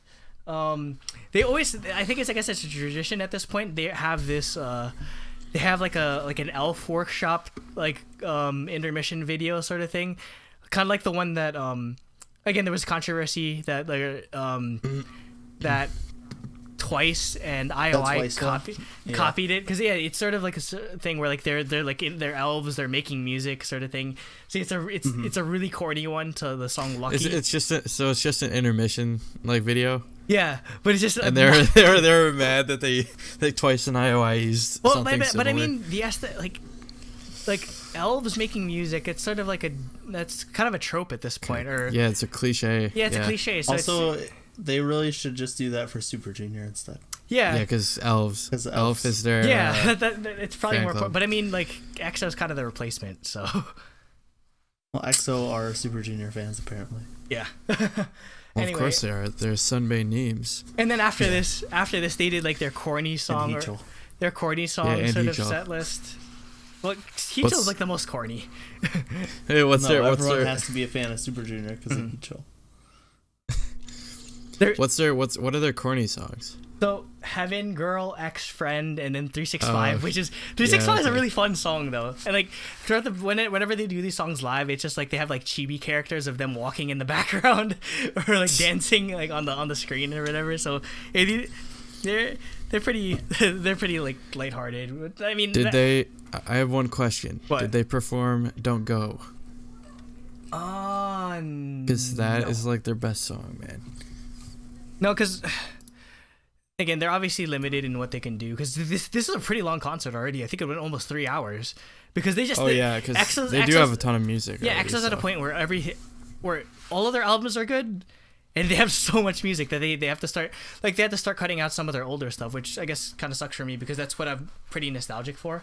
But yeah, and then they did another one of like the VCRs that they did was just like a dance thing that I think it was like Kai, and then who else came out? But I don't remember. It was like a bunch of the members, or it was like a pre-recorded video, but it was sort of like a dance break. I kind of wish they did it live as opposed to it just being sort of like recorded, because they did it on a stage. It would look like they recorded it like before one of their first concerts or whatever. So yeah.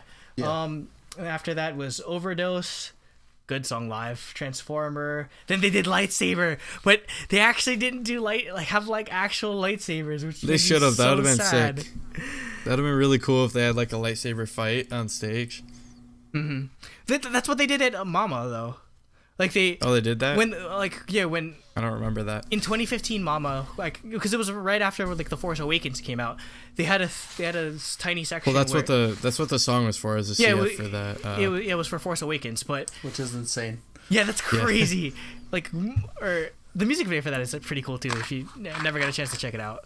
I think it's fairly common though in Korea, that because everything has its own song in Everything Korea. has K-pop. But no, like CF, it's CF. combining EXO Like and freaking Burger King. Star Wars. My two favorite sort of like things. Like my mic is on a giant pile of Star Wars books, or whatever, and I have a lightsaber somewhere downstairs. So yeah, I love it. I love that song. Unfortunately, they didn't use actual lightsabers, but after that they did their. I was telling you guys about this earlier, but they have a lot of songs that they only perform live.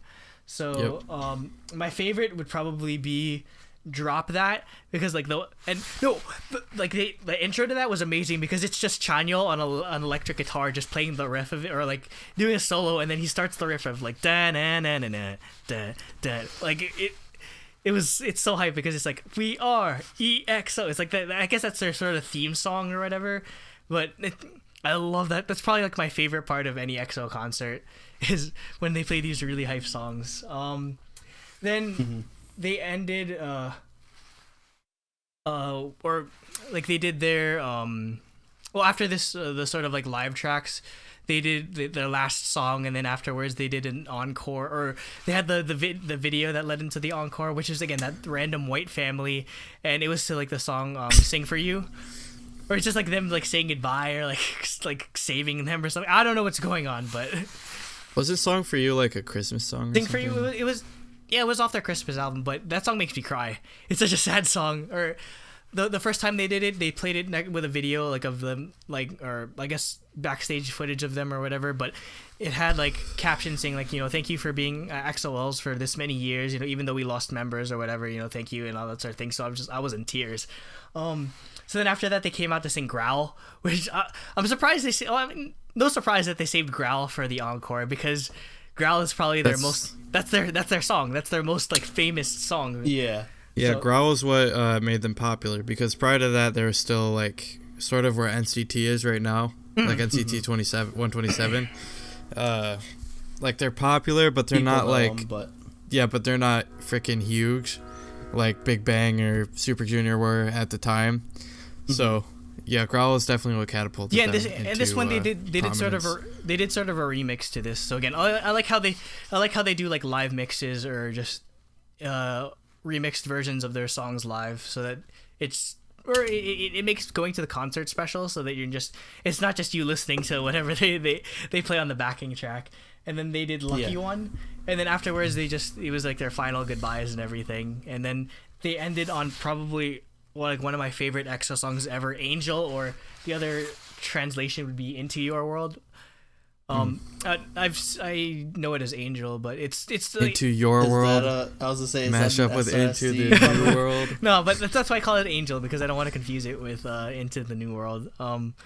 But it's a ballad off of the Mama, the very first mini album Mama. So no lie, I started crying when this song came on, because this is like, there's so much, like there was an entire summer where all I did was listen to EXO's Mama album whenever I drove anywhere in the car. So when this song came up, there's just so much nostalgia and memories attached to it, and I never thought I'd ever get to see them sing it live, because it wasn't like their like iconic song or whatever. So yeah, I was I was bawling like a baby when I heard this live. So yeah, it's like EXO's equivalent to SNSD Complete. Yeah, Complete. Where it's just they always like close the concert out with that. Like their it's so like their sad. It's like their dedication to the fans, that sort of thing. But yeah, I cry every time I watch that, because I have the DVD of the SNSD first concert. I need to buy on the shelf behind you. Yo, I need to buy the EXO's live DVD. Actually, I think that might be the CD. Oh, it didn't come with a DVD bundled? It's separate? Actually, no. I don't remember if they were separate. Yo, that's so expensive. What? Like, you have to buy the CD and then the DVD of the CD. Yeah. That's ridiculous. And then Japan. It sucked because the second concert they never released it because they didn't want to pay the licensing fees for all the covers. Boo. But I wanted Tiffany and Taeyeon Lady Marmalade. Oh my god. Studio version. I watch that on YouTube all the time. I know, but I never got my professional DVD and my studio version of it. Oh, it's so sad. Well, I mean, I wonder if there's a studio version of when they performed it on K-Pop Star with what's her name, Baek Hyeon. Maybe.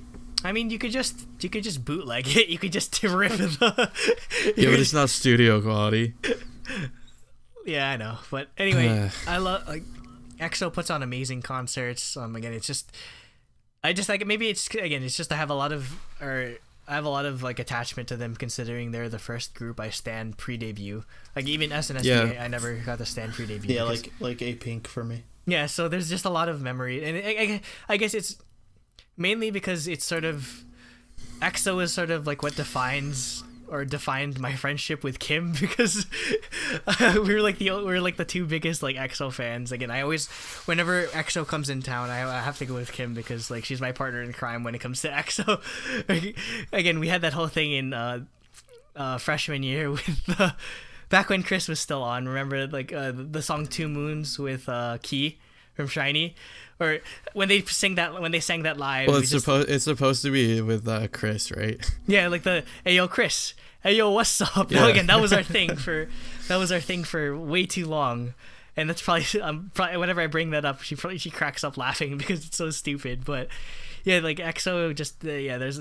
They hold a special place in my heart, and I'm so glad that I've gotten to see them twice now, which is like seeing your like a group you love once is just enough, or like more than enough, especially when it comes to K-pop, because you knock on wood, you never know when they're gonna come back. Seeing them twice, I'm just like, I'm spoiled at this point, especially with just like how good their concerts are, and just like again with like how solid their music lineups are, or like their set list are. It's just it's well worth the money. It's like it's kind of a pain in the ass to just try to get the tickets because they sell out immediately. I'm not the only XOL or like the only EXO fan. I mean, they might be half my age. They probably were in elementary school when freaking Mama came out, but yeah, I mean, I'm glad that EXO was able to come back. I think how they did it is they did a collaboration with something called My Music Taste. So basically, it's a bunch of people spam like a it's almost like a petition saying like all these people want EXO to have a concert, so that's why they came back. So yeah, I hope, just people just spamming or them hey, bring like EXO here. yeah, it's like they send the formal petition and then they look at it and it's like, okay, they want to have a concert here. So I don't know why more K-pop groups don't use that, or they don't like do that with other groups like SNSD, because I'd spam like 24/7 365 just to try to get freaking SNSD to play in New York. You spam all day all night baby 365. Yep. That's what I was thinking. So yeah, that was the EXO concert. I'll have the vlog up eventually. Hopefully soon. I think for me, I don't think I stand a group since debut until like Mamamoo or Red Velvet, whoever came out first. I think it was Mamamoo. But yeah, like with EXO, that was like the height, or like the height of like my K-pop or obsession, or where it was just right I wasn't getting into it, so it was just like perfect time, perfect place. So yeah, I love EXO, and I hope I get to see them again sometime. I know I'm kind of spoiled, but yeah. Yeah, you've seen them twice now, right? Yep. All right. Well, yeah, you just said that like 5 times. I'm trying to think if I saw anyone twice. We're gonna see twice. Knock on wood. Korea. Yeah, we're going to see twice. I saw girl groups. I don't think I saw any twice. SNSD? Well, I saw Suzy twice. Well, but once was at a weird award ceremony where she sang an Adele song, and then once was at the fan signing. Do you even know what award she won? No, I have no idea. It's like Susie's gonna be there. I better go. Well, we went because Sistar was performing. Oh, Sistar was there too. Yeah, that was where I saw Sistar. Wait, haven't you seen SNSD twice though? No, I only saw them once. I saw them once. SNSD was in at Incheon. Huh? Man, you guys freaking suck. They were just at the Gangnam SM concert that they didn't call that. Man, you guys suck. Literally just TVXQ, Suju, and SNSD. I just want to see SNSD once. Alright, we should probably move on. Yep. Okay, so yeah, next topic was the one that I brought, because I listened to Hyukoh's 23 album, and I'm like, there's no way we're gonna have another podcast without reviewing this, because it was really that good for me. So yeah, Hyukoh's 23. Oh, just before we forget, we're gonna give IU the truly Daebak seal of approval, correct? Oh yes, yes, of course. Clearly. Yeah.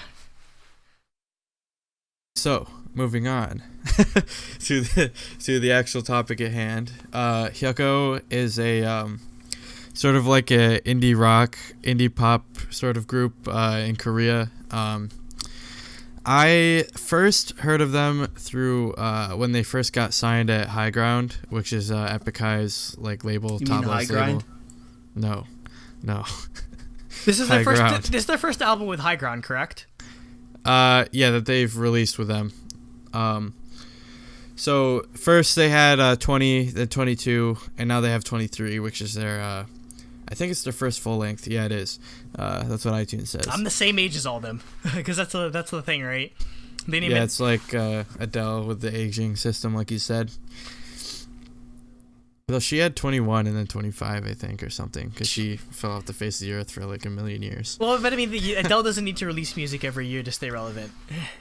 Yeah, because people always will keep playing it and stuff. Yeah. So, anyways, yeah, this is a really great album. So I guess we can go over each of the tracks, starting with "Burning Youth," which is sort of like the intro. It's only like 2 minutes long.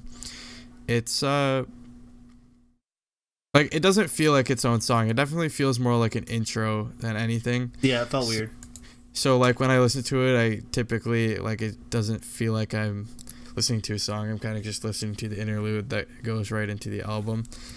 But yeah, from this song, and I guess the whole album, I get a really strong Kings of Leon vibe from the whole sort of thing. I guess it's sort of like we're obviously being like indie rock, but the way that they do like their like the riff arpeggios that they're doing, or like the delay effects that they have in the guitar, or like how they do Hyukoh, like there's a lot of vocalization in their songs. It's instead of having like traditional instead of having traditional lyrics, it's almost like the vocalization are the lyrics for a lot of them. Yeah, I'll get to that for another song, for Leather Jacket, which is 2 songs from now. Yeah. But yeah, for Burning Youth specifically, I definitely agree with you with the whole like Kings of Leon assessment. Because like, I think the whole... Yeah, I always never notice what language Hyukoh songs are in, because sometimes he just randomly makes the whole thing in English, but you don't realize it's in English. And so you gotta code switch a lot when you're listening to him, because like one song will be in English, the next one will be in Korean, the next one will be in Chinese for one of the songs on the album. Yeah, like if you played this for me and you said guess who the artist was, I probably actually would say Kings of Leon. Actually, now you say that. So, yeah. Any thoughts, Nate? So yeah, I'm gonna overall thoughts of it's not my thing. Okay. I mean, I listened to all the songs, but they kind of just blended together to me because it's just like it wasn't something. Well, I mean, that's just indie pop in general, right? Yeah. So like, I can see how like people like it and it's good, but it's just not my thing. So I didn't really like get a lot out of listening to it. If that makes sense. So I guess just for all the songs in general. Yeah. So I guess moving on, the next song is Tokyo In, which just like right off the bat I get like a southern rock kind of feel, I guess, with the guitar. It's almost like banjo-ish, I guess, but you can still tell it's a guitar. It's this song actually, or the influence I get from this song is actually more Modest Mouse, because just it's really like the like a guitar riff that they use is just really like weird, and it's almost like everything's just on the up strum, not the down strum. So yeah, it's just like a really unique sort of song. And also, I guess this might be a recurring thing, but I love the bass lines to so many songs, especially on like this one, or it's like it has like a walking bass line a bit to it too. So I love that. That is one thing I did notice when I was listening to songs. I did enjoy the bass lines. Yeah, the basses is pretty good. He's pretty consistent across like all their. Honestly, the whole band is so good. Like, it's, like I guess I'll put this down like sort of like I know how you said like Kings of Leon for like the first one, and like Modest Mouse for this one. I see like so many different influences across the album, which I'll get to I guess as I go along. Like I definitely see that for this one. I don't know. I guess I could just see this playing on like an alternative radio station or something normally. Yeah, definitely. You and can like play this here in the West. people would still be into it. Yeah, I guess that's one thing I really liked about it is that it sort of crosses borders. I guess as far as like who could listen to it. Oh, another sort of detail that I've seemed to notice is in this song, but in other songs, but a lot of the time where it's the main riff is just chords, and then like the backing the sort of rhythm guitar it's like doing the same notes as the vocalization, which I find really cool. It's like like it's following what like Oh Hyuk is singing in terms of the vocalization, which is really cool. I think that's one thing they come across as sort of like unconventional a lot of times for me, which I like it though because it comes out as like stylish and not awkward, I guess. One convention that they do seem to follow a lot is sort of like the I like to call this the Foo Fighters thing, where it's like the verse is very soft and then the chorus is just like very loud or whatever. So yep. It follows that sort of progression. I like it. It provides contrast between the song. Yep. So the next song, Leather Jacket. This one, one of the main things that I noticed about this one was the if you saw the music video, it's like these kids, they're like, I don't know where they are. It's either United States or like Mexico or Brazil or something. Like it's definitely somewhere toward down south, like Texas or California or something. I got a southern LA vibe from it. Like because like there's a lot of like rather. Hispanic like things around, so I wasn't sure if it was South America or Mexico or I Southern United States or not. I definitely got a SoCal sort of vibe from it because the song, it kind of like the music video, it kind of reminds me of like an old like 80s movie that's kind of looking back on like 50s sort of like a coming of age kind of thing. like 16 Candles type thing. Yeah, they all had like their motorcycles, and they're all like doing No, it wasn't dumb a shit all the motorcycle. time. It was a motorized bicycle. Yeah, literally, actually, it was like probably like, I don't know, like 100cc probably, or something like that. 50 Freaking cc. Mario Kart. Yeah, Mario Kart, like literally. Like, I love the way it like gives me like the song itself though.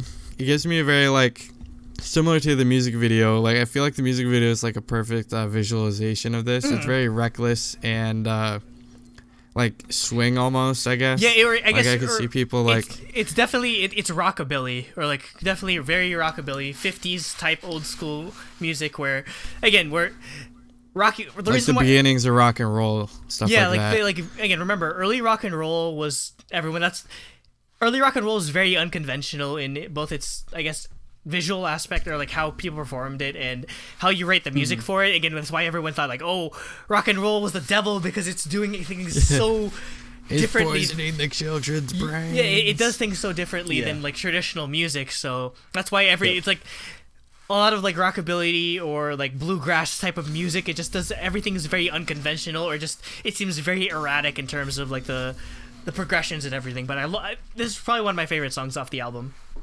Yeah, me too.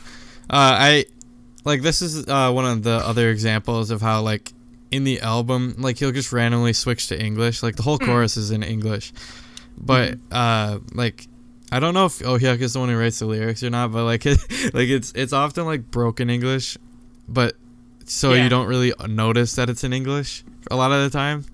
Yeah, but like it's apparent enough that like if you were playing this in your room or something, somebody walked in, they wouldn't notice that it wasn't in English either in other parts, I guess, because it's pretty, I don't know how to explain it, but yeah.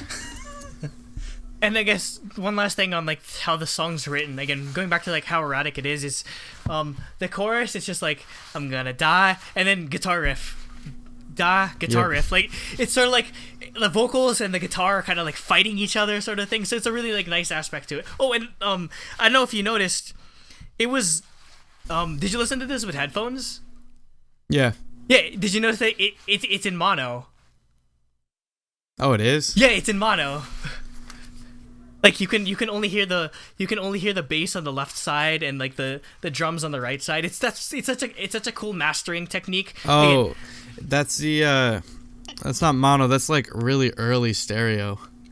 Or no, it's mono, where like you can only hear one instrument on one side. Is that what mono is? Yeah, like I figured mono just like compresses everything into one, so it's playing the same exact sound on each side. No. It's where it's basically like one, you only hear one instrument on one side and one, or the vocals on the other side, sort of thing. But yeah, it's a really nice. It helps like sell that like 50s throwback sort of vibe that it was going for. Yeah.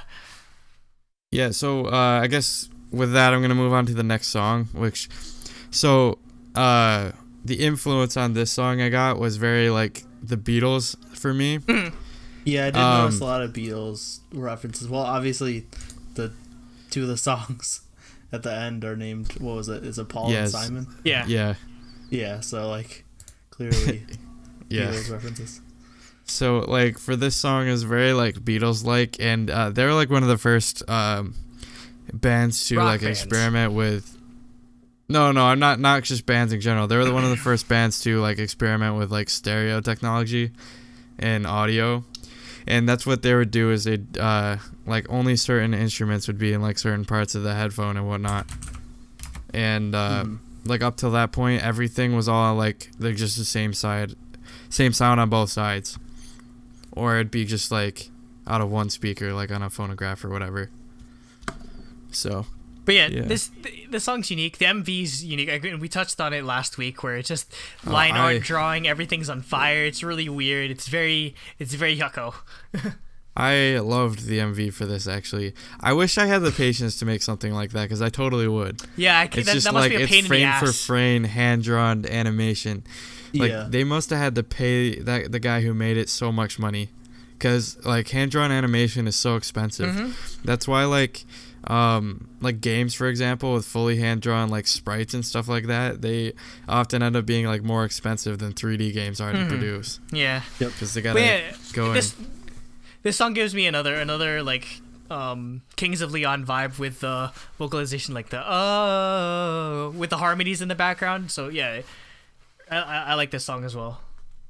I think in general when Hyukoh puts more strain on his voice, where it gets all like very like raspy or gravelly. Yeah, it does like start to resemble the singer from Kings of Leon, which is where I see a lot of the comparison come from. I guess his voice sounds similar. But yeah, like I don't know, this is one of my favorite songs on the album. It's probably my second favorite, I think. The one out of, as far as like the ones I listen to the most. So yeah. The next track, 2002 World Cup. My favorite. Yeah, this is a great song. The thing that I don't know how to explain it, I guess it's like I'm not very good at talking about music because I'm not classically trained or anything like that, so I don't know how to describe it. But like how it just starts, like it starts out the song, the vocals right to begin with sort of like a I don't know, pseudo chorus, I guess. I don't know how to explain it. Well, I mean, it's very surfer rock sort of thing where it just like it's very chorus based. Or it sounds like the entire song's a chorus. Well, that's the thing. Is to me it seems like the actual singing parts are like the chorus for me, and the actual choruses are like the singing parts. Like it's almost like swapped places. Yeah. I don't know if there's a term for that, but that's what it almost seems like to me. Yeah, like when he starts, I don't know, is it like a bridge or something? Like right in the beginning? No, the bridge is towards the end of the song. Never mind. Yeah, bridge is towards the end. But anyways, when he starts the actual verse or whatever. Yeah, that's my favorite part. Or like I think I like how, again, going back to that whole like soft verse loud chorus progression, or where the first part of the verse is just like the vocals and then the bass and the drum, and then you don't get guitar until you get the palm muted, like the ticka ticka ticka, like towards the end of that part. So yeah, I like it. It sounds like something they play in the Vans store. Like back when I worked at Vans, this is all the type of music that they play, just like indie surf rock sort of vibe. So yeah, I like this song. Yeah, it's like skating shoes and stuff like that. Yeah, so yeah. Gotta cater to the audience. And again, I love their use of like delay and like distortion pedals are really, like, again, it's very iconic, very, very much like that sort of the vibe that they're going for. So I love it. Yeah.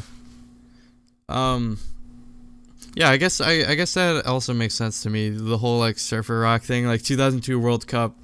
Wait, where was that? Was that in Korea? That was in Seoul. Yeah, it was in Korea and Japan. I know because I know they hosted the World Cup one year. So yeah, I definitely get like tropical vibes from it. Like it's like a summer day in like, I don't know, like California or somewhere down south or whatever. It's very much like that whole like California rock is a sort of genre unto itself, but. Yeah, like definitely like that one Day 6 song that just came out. I'm serious. Yeah, like I can see somebody driving with a Jeep with the top down, listening to this song. Yeah, or like kind of like Beach Boys type of sort of thing. Not that old, like much, but not the actual music, but like the vibes. Yeah, that makes sense. So, I guess moving on once again. This is my absolute favorite song in the album. I listen to this all the time throughout the week. It's just it's weird. It starts out almost like Jesus lives in a hotel room. Yeah, Jesus lived in a motel room. Like it's very like fitting. It starts off almost like a gospel song. Wait, what reminds me a lot of is like Bon Iver.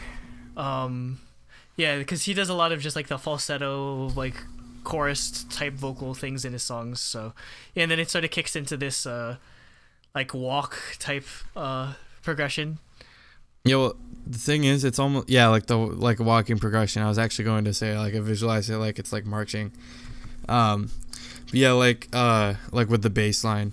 So speaking of the chorus, it's interesting because what I really like about this song is the chorus is very like lively and stuff, but like there's only two choruses. There's two choruses, right? Like in most songs, but they're both like shoved. Like say this is the full song, they're both shoved towards the end, because the build up takes all the way until like probably the last minute and a half of the song.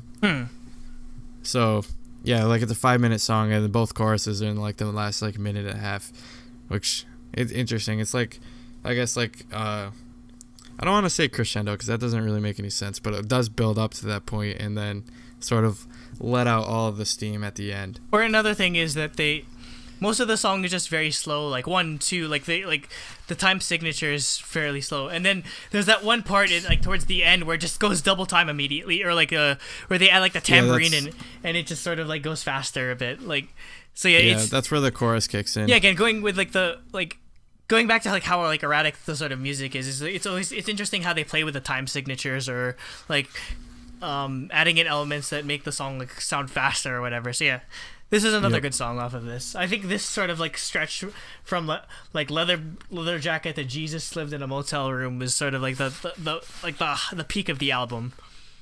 Yeah. This is actually one of the few tracks that is actually like completely in English, and I didn't even notice until like the third time listening to it. Speaking of tracks being exclusive in one language, the next one. Oh, the next one, yes, Wan Lee. The next one, Wan Lee, which is my second or third. It's like tied with Tomboy for me for the second one. I can't really choose, but yeah, Wan Lee is like very like, it's alright. So first of all, it's completely in Chinese. Mandarin, the whole song is. Yeah, Mandarin. And I don't think I've ever heard a song in Cantonese, but anyways, it's very like gives you like a Mad Max feel, like even the MV does. Yeah, it's a very like West. Like I guess what it reminded me a lot of is Knights of Sidonia by Muse. That sort of vibe to it, just like very like almost like spaghetti western kind of style of to the song. Like rock. Yeah, I actually like the song probably the best. Yeah, like to begin with, it starts off with like boots hitting the ground, like marching, like through either like mud, and it's got like chains or something. I don't know, but it gets you like, I don't know, it gets you hyped as soon as you start hearing it, and then the guitar comes in. It really does sound like Knights of Sidonia. Told you, like, think of that.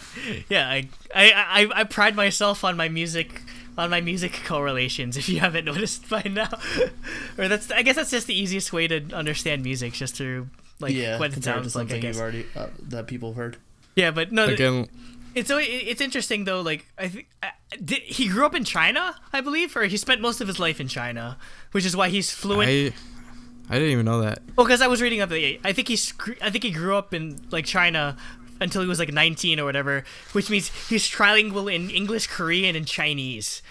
So, which is I haven't actually heard him speak English though. I've only heard him do English in songs. Yeah, but it's pretty cool that like Englishly. It's pretty interesting. Cool. It's pretty cool that like he does songs in Chinese, because like I've never heard like on one album like you get English, Chinese, and Korean, which is pretty interesting. Yeah, and Korean. Yeah.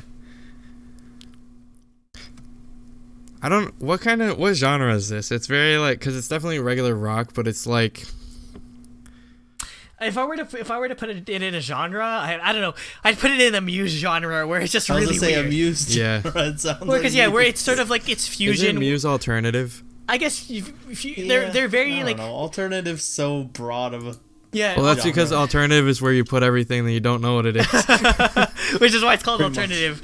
But yeah, it's very much like Muse, where it's just like heavy on like the like repeat, like strumming the same guitar riff sort of thing. So that's where you get like the sort of indie vibe to it, or like how you there's the distortion on it, or where you get, and it mixes a bit of like blues or bluegrass sort of thing, or especially in like how he's, which is interesting because how he's presenting the vocals kind of sounds like it fit like a bluegrass type song, but it also fit it's sort of emulating like a traditional like Chinese sort of like chanting sort of thing, or like I think of like a monk like singing this song sort of vibe. So yeah, it's how they produce, or how they present all of the songs. Again, it's just there's a lot of thought put into everything.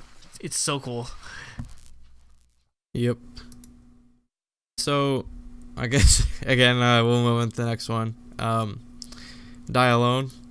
Now this is where the album sort of like it sort of reached its peak and now it's settling back down. Yeah. Towards the end.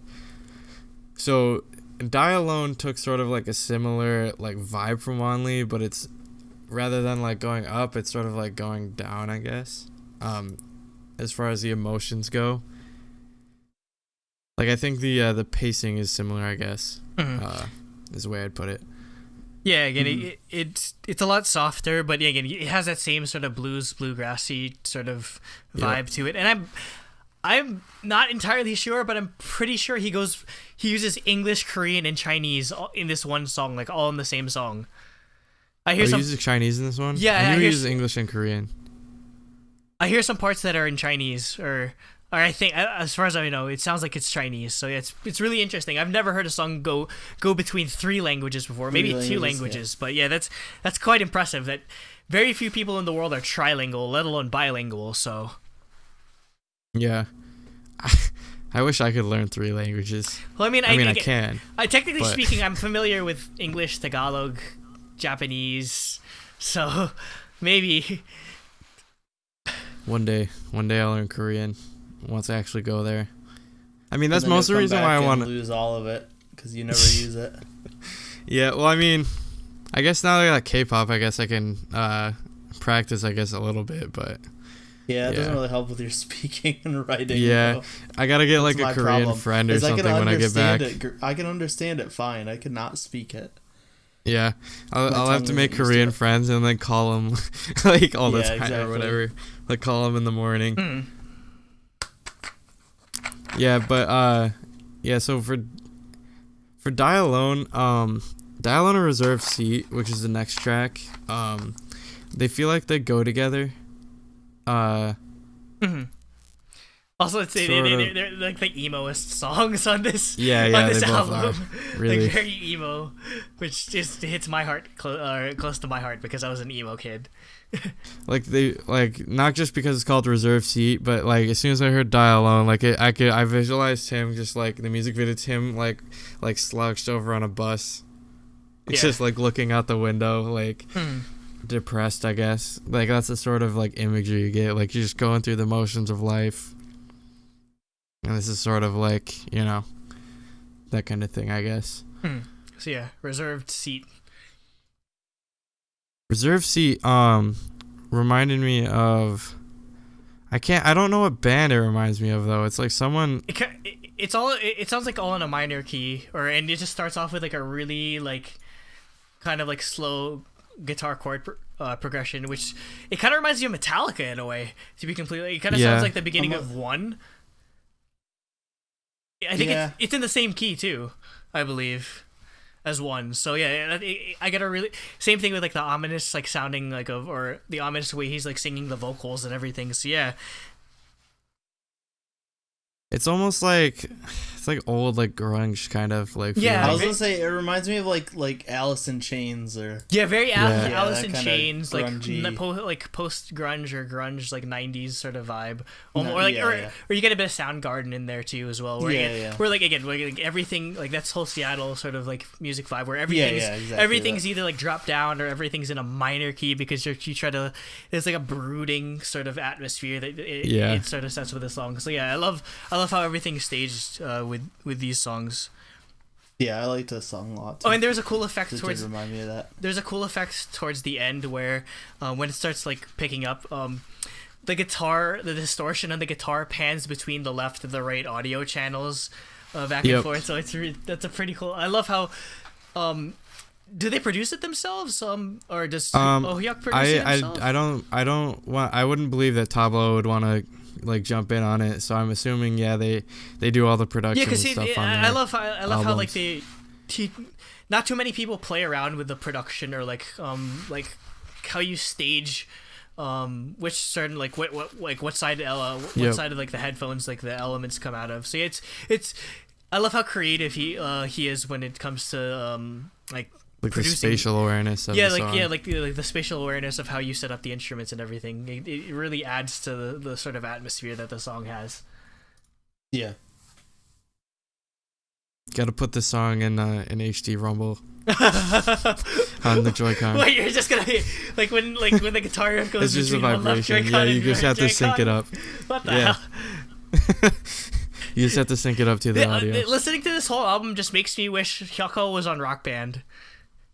Oh my god, yeah, that'd be actually really fun. Like I don't know if tracks to play. I don't know if there's anyone that's like the Rock Band and K-pop Like crossovers, modding KP, but if you modding community. yeah, like if there's anyone in the Rock Band modding community that wants to put Hyukoh in Rock Band, please let me know because I will start playing Rock Band again.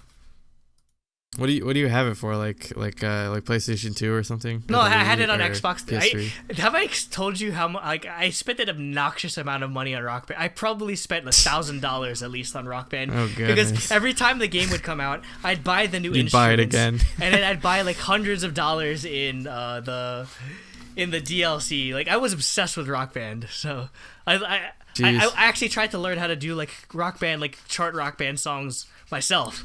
Like I did that for a whole summer, but yeah. Nice. Anyway, Simon. So, Simon, another like emo sounding song. Like I said, it's like the dark descent on the second half of the album.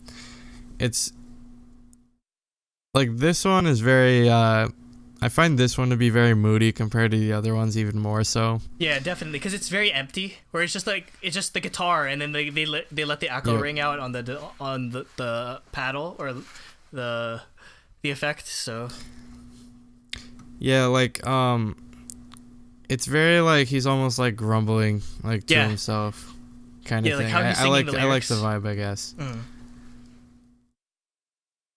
So yeah, I guess that's all I really have to say about it because it's I don't know, it's just like yeah, I just don't know how to talk about music is the problem.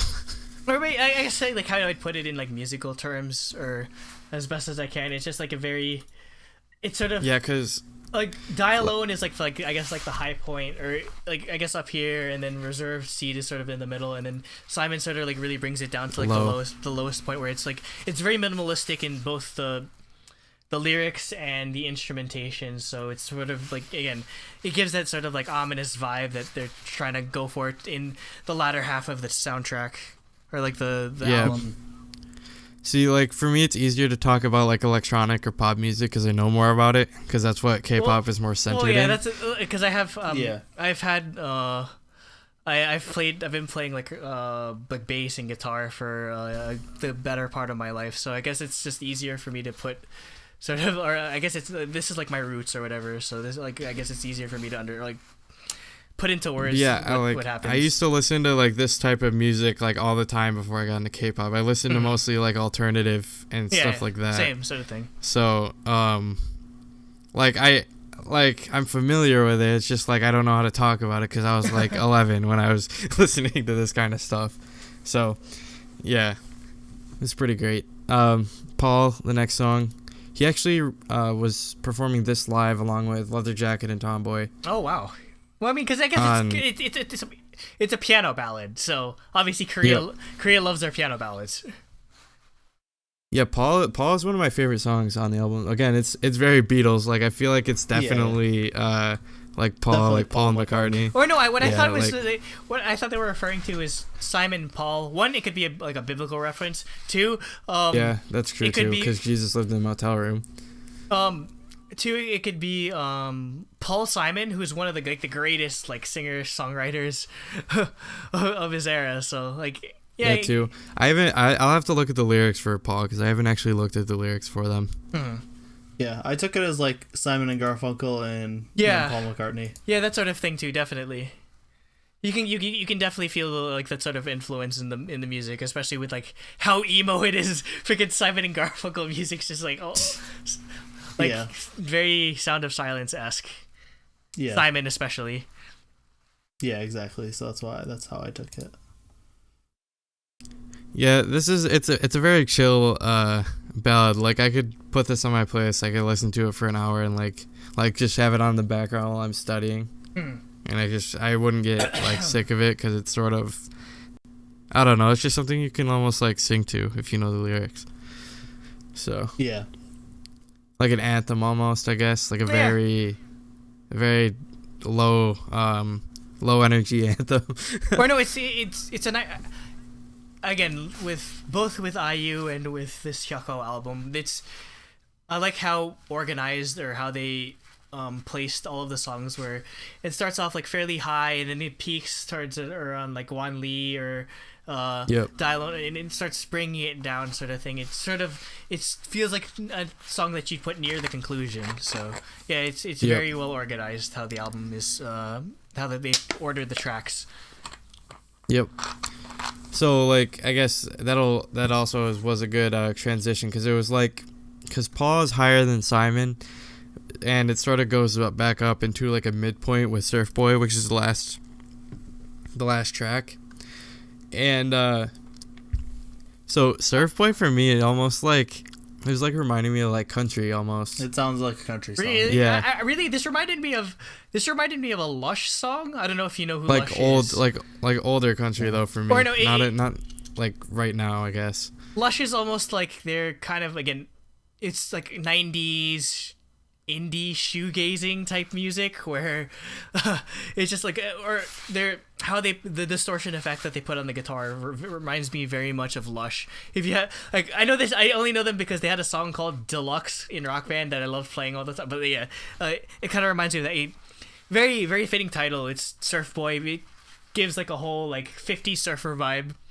Yeah, it's very like country southern rock almost. Yeah. I don't like country music, but I like I don't mind the instrumentation, and what I don't like about country music is like how twangy it is. Like, well, it's just annoying to me. That's sort of the thing that I guess that's where they sort of like have a similarity, where like surf rock and southern rock, where they like bending the notes, like they're very liberal with the note bending in this song.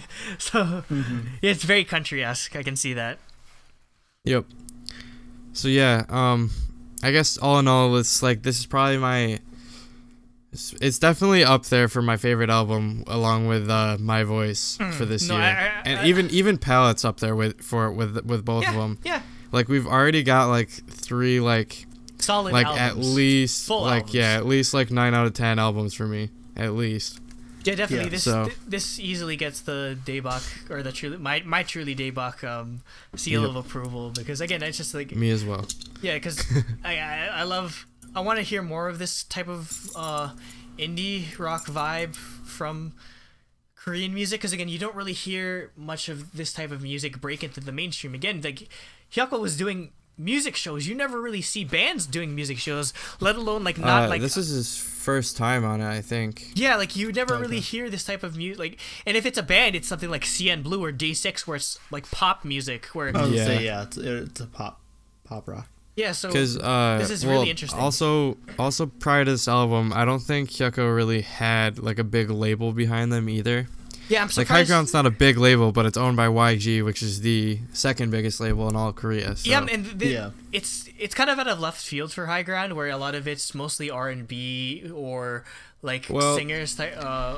I don't really think singers it's type out thing. of place, because I think what Hyukoh is for rock is similar to what Epic High is for hip hop. Yeah, definitely. I can see where it's just like, I can see the similarities between that. But yeah, and High Ground is sort of the like where they have a lot of rappers and R&B artists.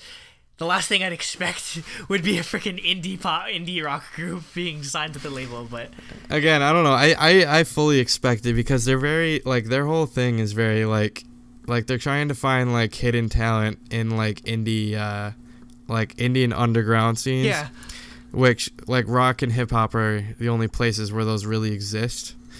So it's sort of like Punchnello was an underground rapper before he got signed up as a High Ground.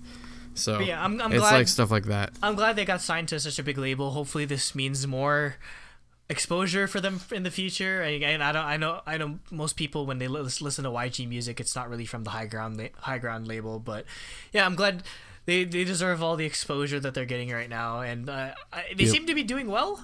I don't know how they're doing sales, but like in terms of, it seems like it's catching on in Korea, because again, the rock music is still popular over there. Like, as much as popular as like K-pop or Korean like pop music is, rock is still fairly popular. I wouldn't say as popular. What they like in Korea is things that are very like trendy sounding. I don't know how to explain it. Yeah. Like very hipster, like But I mean, this is really like indie rock is very hipster. Like this is incredibly hipster. They like stuff like that over there because I don't know, they just like super like hipster sounding like music and stuff like that, which is why they're into like IU has that sort of feel as well. Yeah, like with definitely. her last album. So yeah,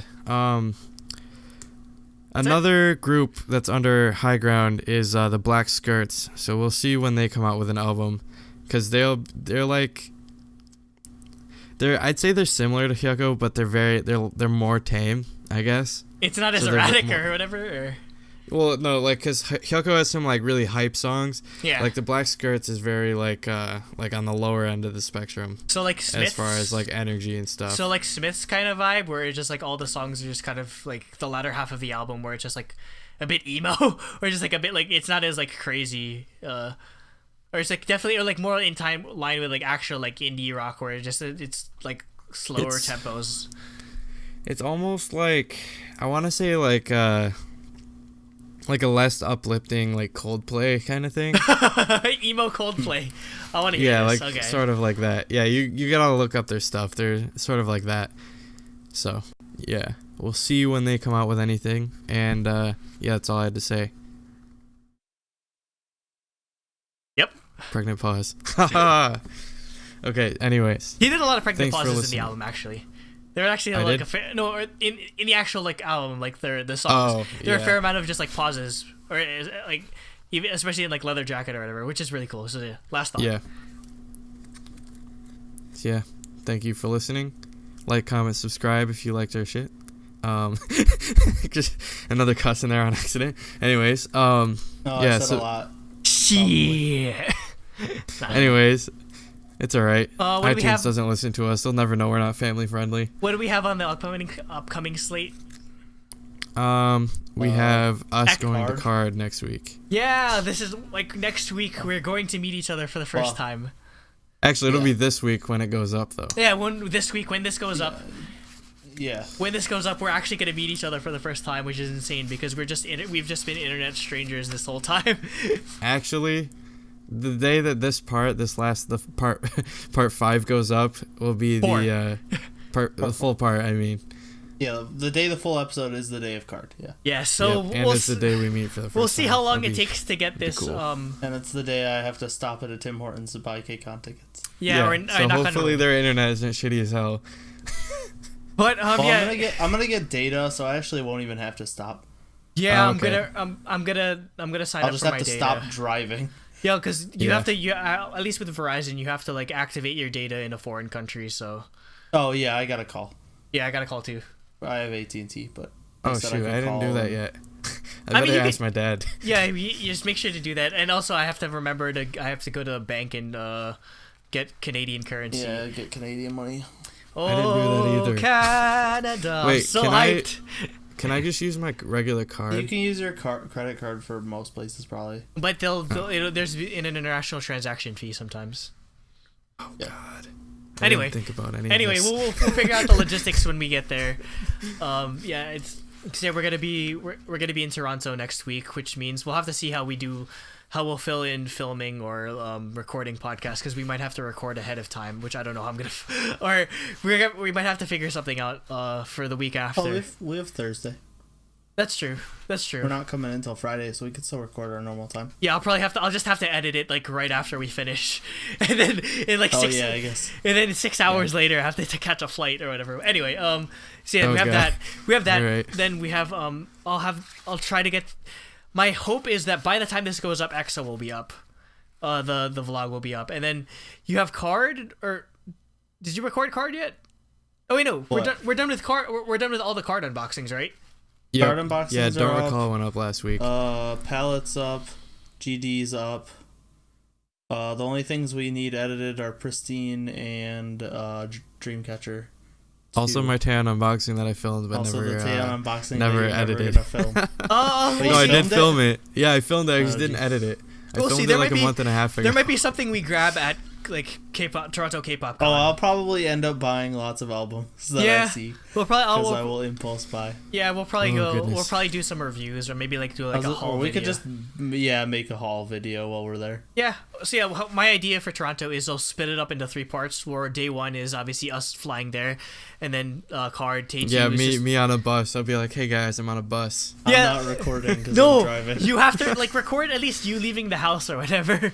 Please, I just need. Okay. I want it to be from all of us. But yeah, and then the second day is just us going around Toronto. Then the third part will be the EXID concert. So yeah, it's gonna be an arduous task, but it's gonna be good. I know it's gonna be good. We could probably this is like external talk, but you guys get to hear about it.